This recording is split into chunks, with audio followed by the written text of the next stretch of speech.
Hey everybody, welcome to Steel City Fandom. I'm Don, that's Justin, and if we're together on a Sunday night, what are we doing? We're talking anime. Ooh, another, what did we just do the last one last week? I think so. We're back with our One Piece adventure. This is Thriller Bark.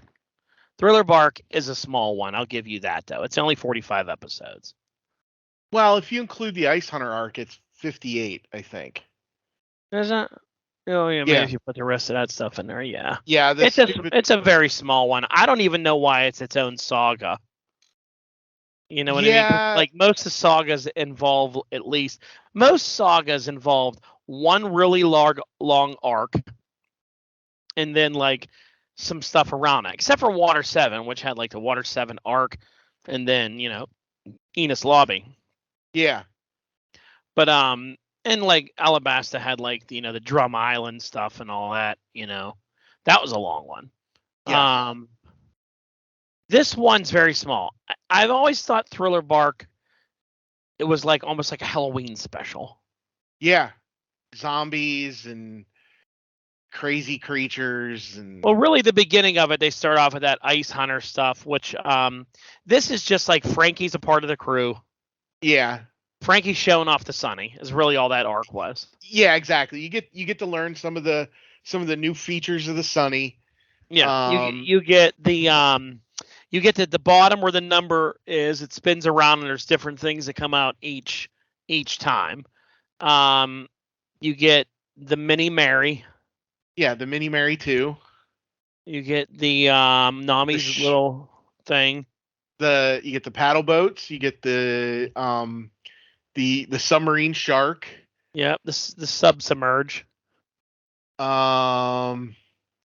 There may be a fourth one that you haven't seen yet. Yeah, I don't think I've seen all of them. You saw the Mini Mary, right? Yeah, I saw the Mini Mary. That was part of. They showed that. When did they show that? Right in the beginning in this arc. Yeah, I guess it right was. This is right after they leave Water 7 and they're being chased by the Marines, of course. Of course. Mm-hmm. So, yeah, that stuff here, and it's like these ice pirates or something. It's kind of stupid. It's filler. Well, it wasn't. I mean, I don't know why they lived in the ice because all the it was the one dude, but his power was heat.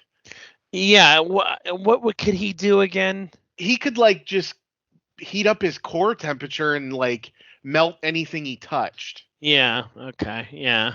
So they were in like an ice island and. Yeah, exactly. And they had the local penguins would move the icebergs around for. Yeah. Kind of silly, just really showing off the new team together and giving you a little. It's a breather before they go into their next stuff. You then came across a Chopper Man episode, which I skipped these things. Yeah, I skipped Chopper Man. Yeah, Chopper Man's just dumb. It's true filler. I like how on their fandom page they don't even have that listed as filler. They have it as a special episode. I'm like, it's filler. It's the true definition of filler. It's nothing. Yeah, it's not in any kind of continuity. So yeah, it's and it's the animation is completely different. They're weird. Yeah, very strange. So then they enter the Florian Triangle. Well, hold on a second. So the one thing that I was surprised about with the Ice Island thing is that Luffy had to dig so deep. He had to go to, I think he ended up going to 3rd gear to beat this heat dude. Yeah, they made it a big deal. They do that every once in a while. Luffy just fought a guy in a thriller and a filler in between Dressrosa and Whole Cake that I just watched. And it's just some dude they never introduced before, and he had to go to like 3rd gear, with powering all up, all this stuff to beat this guy. And I'm like, come on, who's this guy? Get out of here. But it's, you'll never see these people again. Yeah. Sometimes in those ones, they'll drop a little stuff that I've never really seen them connect really much to anything, though. Like a lot of these people that you see in these fillers, I've never really seen them come back. Okay. As anything major, So then we get to this Florian Triangle stuff. So they're traveling to Fishman Island through from Water 7. This Florian Triangle is like a weird area where like kind of like I guess the Bermuda Triangle is what they're going for here. Yeah, it's always overcast, foggy. There's never any sunlight. Yeah. And you meet Brooke. Brooke just kind of sails by, which is a very hilarious scene, and and he talks to them. They're all freaked out. You knew instantly Luffy was going to ask this guy to be on his crew. Oh, 100%. I like, who is it? Is it Zoro that sends Sanji with him? So he says, make sure he doesn't like ask this thing to be on our crew right away. One or the other sends someone along, and then when he comes back, he's like, I thought you went with him to take care of that. And he was like, he asked him instantly. He's like, you're cool, be on my crew. Yeah. But the cool thing with him is Luffy's been talking about a musician from day one. When they didn't even have like a navigator, he's like, we need a musician. They don't even have a cook. He's like, we need a musician. They didn't have a shipwright. He wants a musician. So when he finds out Brooke's a musician, it's pretty cool. It's pretty funny how happy he gets. Brooke, of course, is from the Rum Bar Pirates. Yes. And you don't get their like backstory until the end of this. Not right away, but we can talk about Brooke's backstory. Brooke being a guy that was with the Rum Bar Pirates. They met Laboon, who was the whale. Yep, from when they first crossed the Grand Line, the reverse mountain. Yeah. I don't really know really truly understand where the Rum Bar Pirates were going. Like, they didn't want to bring Laboon.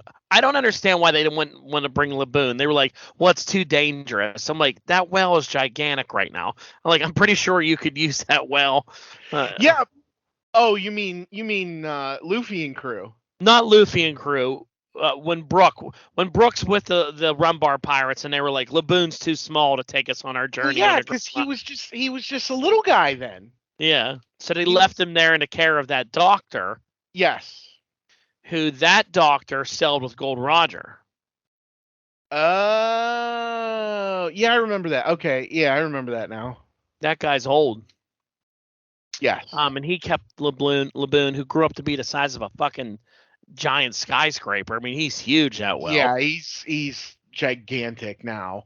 But I mean, you find out that Brooke and his crew were there 50 years ago. So that whale's been growing for 50 years. Yeah.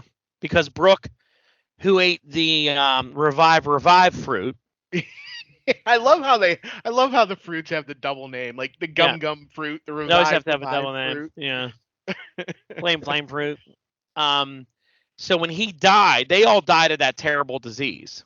Yes, they got some kind of a flu.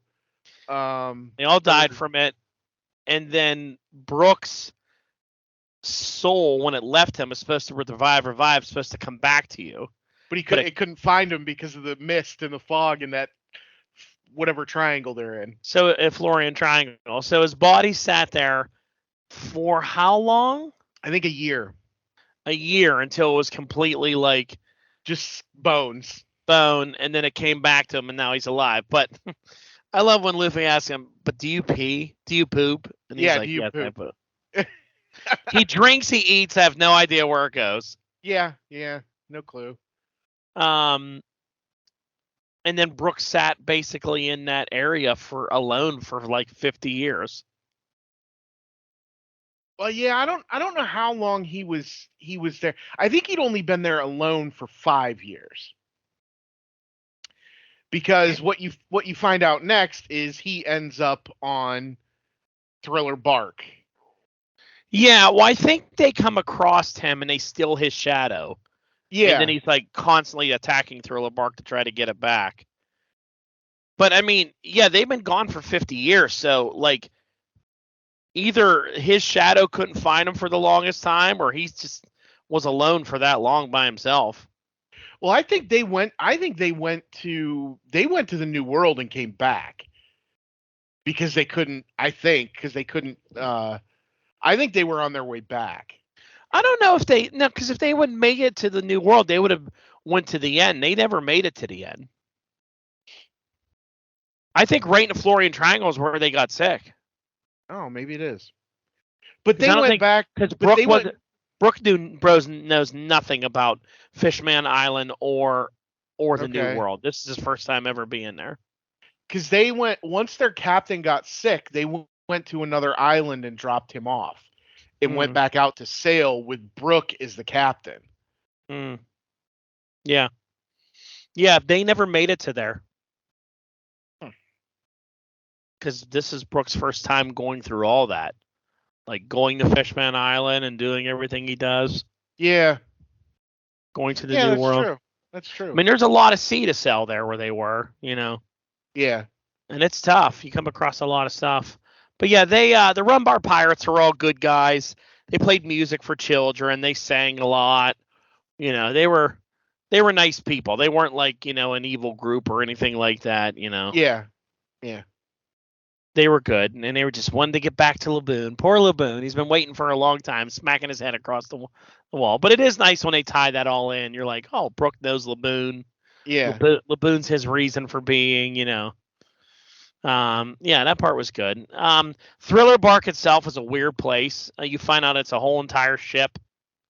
The biggest ship you've ever seen in like it's not even a ship. It's an island, but it's a floating ship island. Yeah. Um, you get you get a lot of zombies and monsters, Cerberus. I mean, there's a lot happening in the beginning of this. All the monsters just show up. There's an invisible man. You Yeah. know, the main thing when they arrive here is they want to go talk to what's the doctor's name now? It was one of Chopper's heroes. I always forget this dude's name. Dr. Hogback. Dr. Hogback. Yeah. Who had the stupidest laugh. Foss, foss, foss, foss, foss, foss. I don't know if his was stupider or if Moria's. Gecko Moria's his she laugh. Yeah. So they make these people are bad right away. I mean, Chopper hasn't seen this doctor in a long time. He has all this high praise for it. The guy shows up looking like a fucking vampire. I mean, like Yep. he has the weirdest Wearing outfit on. fishnets. Yeah, fishnets and everything else. No one's suspicious of this creepy ass dude. Someone spying on Nami in the shower. Like the whole place again just has that like Halloween horror movie vibe to it. Yep. Exactly. The paintings come to life. Yeah, the paintings come to life. I still don't understand how Gecko Moria weird power works. I mean, he grabs your soul out of your body, which is like kicking and screaming like a black shadow, pulls out scissors, I don't know, out of his ass. I don't know where these scissors come from because the scissors are so big you never see him carrying them around. Like, I don't understand if the scissors are a part of the devil fruit power or he had to go get big scissors made. You know what I mean? I think he probably just had big scissors made. And like, where are they? They're not on his back. They're nowhere to be found. And he snips the shadow at the feet, takes your shadow, and he can stuff it in like dead things. Well, yeah, because according in this lore, it's your shadow is basically your soul. Yeah. Yeah. It's weird because like Big Mom has kind of some similar powers, and it's kind of strange, all that stuff like that. But yeah, he puts your souls in these bodies, and you're these walking zombies that like can't remember who they are, but they have to follow Gecko Moria. I'm not the biggest Gecko Moria fan. No, I think he's kind of an idiot. He's lazy, slovenly. He doesn't like to do anything for himself. That's why he has all these stupid zombies. So the zombies can do everything for him. Yeah, and the doctor, like, he likes to he makes these dead bodies for him. Yeah. And like stitches them together. It's all very strange. It felt very out of place to me, like with a lot of the other stuff that was you were used to before. It gets back on track after Thriller Bark. I think really some of the best things about Thriller Bark is Zoro loses his sword at the end of Enos Lobby. That Rust guy, that stupid Rust power guy. Yeah, yeah. He ruins his one sword, so now he finally gets the new sword. Shusui or something like that is the new one. He gets it off the samurai.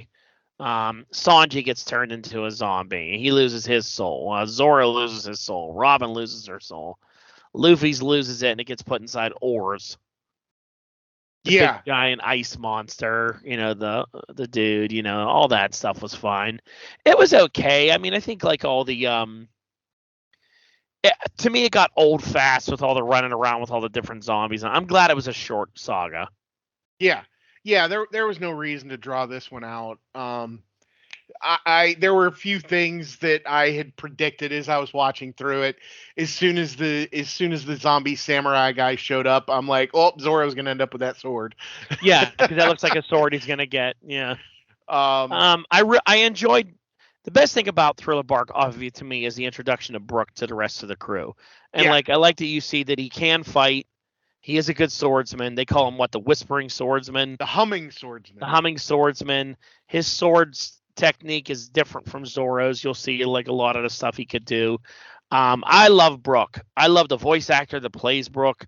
I think he is so funny. Obviously, Dragon Ball fans will know him as the character Whis. The guy that voices him is fantastic. I love how Brook does constant jokes about his body, which crack me up.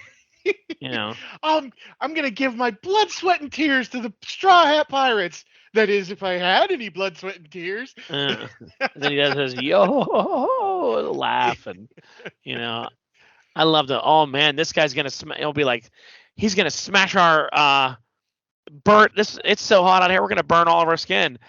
If I had any skin, and he starts doing those lines, and it gets.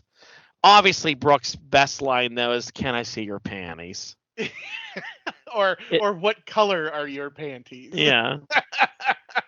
I mean, the amount of times after this arc that you're going to see, or this saga, when Nami punches him in the face and puts welts on his head because of the panties. Where do the welts come from? Yeah, where do the welts come from? I mean, the welts come on these guys, and then they go away so fast, Yeah. That's in the next saga.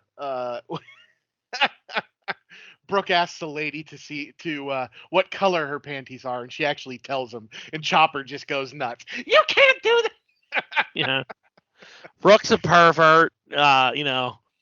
It's great. Yeah, I told you there's some stuff down the road. I don't remember if I told you that or not, but there's a when they're going down to Fishman Island. No, after Fishman Island, there's a time when they end up in different bodies. Did I tell you that? Yes, you told me. I won't tell you how or why or where they at, but when Sanji's actually in Nami's body, and they're like, Sanji, go out there and make sure that area is clear, and Brook's like, oh, I'll go with you, and they're like, okay, and then he's like, hey, do you think we could take a look at Nami's panties when we're out there?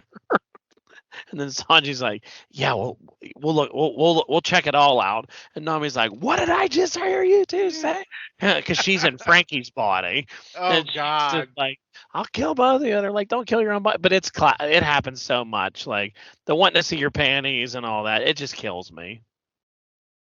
He says it a lot. Brook's a pervert, but he's a nice pervert. Yeah. And he's a good musician. So they. Go ahead. I was gonna say another kind of funny power matchup pops up when that Ghost Princess Perona shows up, and like she has she spits out the ghosts that make you feel like all bad about yourself. Yep. And the only person on the team it doesn't affect is poor Usopp because Usopp already feels bad about himself. Yeah, that's a good part in this show. That's a good part. Yeah. When she hits Luffy and Zoro with it, and they're like, I'm the worst, just kill me. And then she hits him, and he's like, no effect. And he beats her. And again, like you said, that this is another kind of another reminder of how observant Usopp is. And that like he is a good member of the crew, because when the chips are down, he'll like analyze the situation and figure out a way to, come out on top. Just remember that word, observant. Soon you will know what that means. But okay. yeah, arc obviously does a good job of everybody showing off their individual skill sets and why they're needed and all that. Some people that we come across in this that are key. You get to meet Charlotte Lola. Yes. Lola her soul was stolen. Put into a big pink warthog. Big pink warthog named Lola, who's friends with Nami and wanted to marry that other thing. Lola wants to marry everybody. Yes.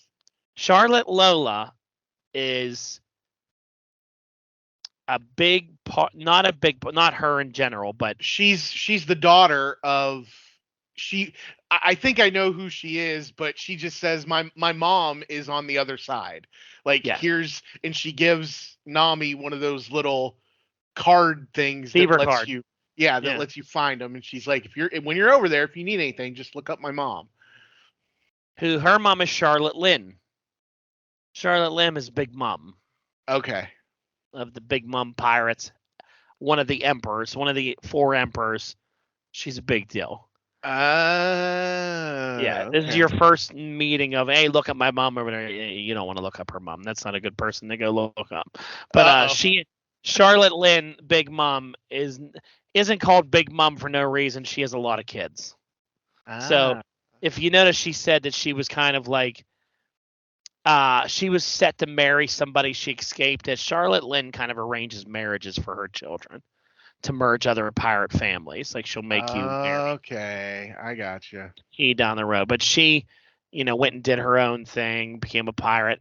I like that they give her so much shit because she asked everyone to marry her. Oh yeah, her crew is terrible. Like, and they just ragdoll her then. Yeah, where she's like, "Let's get married." Then they're like, "I'm not marrying you," and they're like, "Ah!" They just start That's like number 4,562 rejection. Yeah, another rejection. She's just like, ah. But I like Charlotte Lola. I thought she was entertaining. Interest. The Viva card and all that stuff. It comes back. It ties back in. I think this is where you get the first mention of Wano also at some point in here. I think they talk about Wano, and I even think they dropped the name Kaido. I remember Kaido, but I don't remember Wano. That's where he's from. Okay. Wano's the big arc that's been going on forever. Kaido's another emperor. So they're naming more and more people. You then also meet Bartholomew Kuma. Yes. Finally meet Kuma. But you were very kind of confused how his power works. The pawpaw fruit. Yeah, I don't understand the pawpaw fruit. Like, yeah. Why I don't know why it's called the pawpaw fruit. I don't understand that. I understand that you get those little things on your hand that make it look like dog paw. It looks like he has little cat beans on his hands. Yeah. But his power's pretty strong. And he can deflect anything that comes at him. Anything that comes directly at him. You can obviously attack him from behind if you're fast enough. You see that he's a robot. Yeah. Because I think Zoro gets a good slice on him, and you're like, holy shit, he's an android. He comes from Dr. Vegapunk. They mentioned Dr. Vegapunk in this. Vegapunk is a brilliant scientist, deals in robotics. I think he's Frankie's inspiration for like some of the work in robotics that Frankie has done as well. Okay. Frankie's a big fan of Vegapunk. Vegapunk works for the world government. Do they introduce pacivistas in these as well too? Maybe. Pacivistas are Bartholomew Kuma when he gave up his body for like science and they turned him into he's a cyborg like Frankie. They clone Bartholomew Kuma and they make like clone robots of him that don't have his power, but they're big like him, they're strong like him, and they're robots, and they call them pacivistas. Okay, I don't remember that. They're used for like controlling situations, bringing the pacivistas, and they all just look like a bunch of Kumas. Oh, okay. They shoot like lasers out of their hands, their eyes, their mouths, stuff like that. They're pretty dangerous, and they have a leader. You'll see more of them coming up soon. I like that Kuma tells you, but Kuma basically will ask you where you would like to go, and then he sends you there, and you'll see more how his power works down the road here. But like, you'll see what happens to that girl, because the ghost girl, he sends her kind of like flying. 1 minute she's there, and then she's gone. Yeah. Yeah, you'll see what happened to her. But I like the stuff that they do here. That so they have the big battle with Gecko Moria, and then he starts driving a horse, like he's inside his body and all that. Yeah, it looks like the Kang from the Turtle. Yeah, very weird stuff. And Luffy eventually takes him down. He takes Oars down with that gigantic like third gear punch, right? Yeah. Cracks his back. Yes. And then takes out Moria. Moria. And then they have an interaction with Kuma where Kuma wants Luffy's head, I think they said. Yeah, he wants his head. And then you see Zoro kind of like stand up to him. Well, yeah, because Luffy was knocked out from using his third gear. Yeah. And that's when Zoro takes all the damage, right? Yeah. So that was another thing that Kuma was able to do. He just like put his hand up to Luffy, and all of the pain and suffering that he endured during the Moria fight popped out into a giant bubble. He took it out of Luffy, yeah. Yeah. So he basically healed Luffy to put it all into Zoro. And Zoro stood there and took it all and didn't tell nobody. Yeah. Yeah. Brook kind of knows. Brook knows. Brook knows. Sanji knows too. Yeah.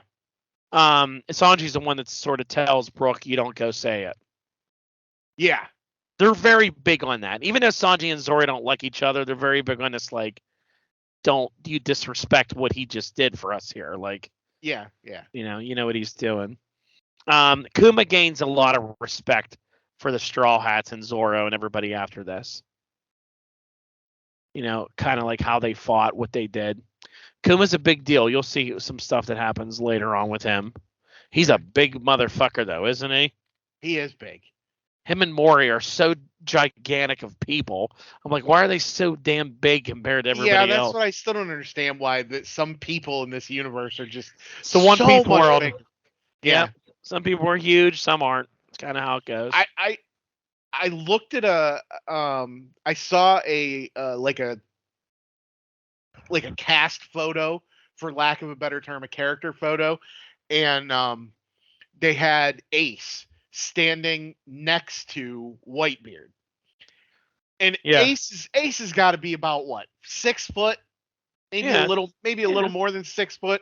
Yeah. Whitebeard at least in this picture, I've never seen the two together on the show, but on this picture, Whitebeard was at least 18 feet tall. He was at least 3 of Ace. Yeah, he's so big. He's so big. He's huge. Wait till you see how fucking big Kaido is. Jesus Christ. Big Mom, too. They don't call her Big Mom for nothing. They're just such massive people. Then you have people that just have these giant heads. When do you meet the giant head people? There's a lot of weird people in One Piece. I did meet the guy you told me about with the multi-jointed arms. Yes, the long arm tribe. Yeah, one of the pirates that's on the Sapayado.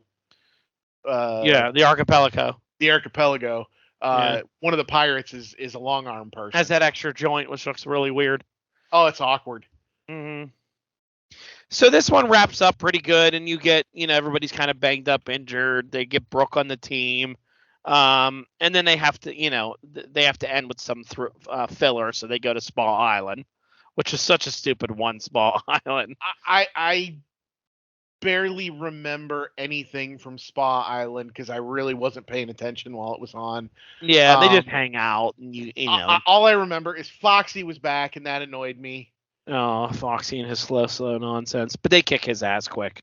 Yeah. Then the owner of the place is bad. Then basically after they're gone, the whole entire place is destroyed. So. Oh yeah, they just destroy the whole thing. But they got the little girls were able to synthesize the jewel. That's like the only, and then Luffy loses it. Yeah. Yep. That again, these ones are, I think, mostly just for like, hey, look, Brook's a part of the crew. Here's what he does. Yeah. Yeah, and you did get a little bit more of Brooke's backstory here. They kind of talked a little bit about it. Oh no, I guess that was right before Spa Island.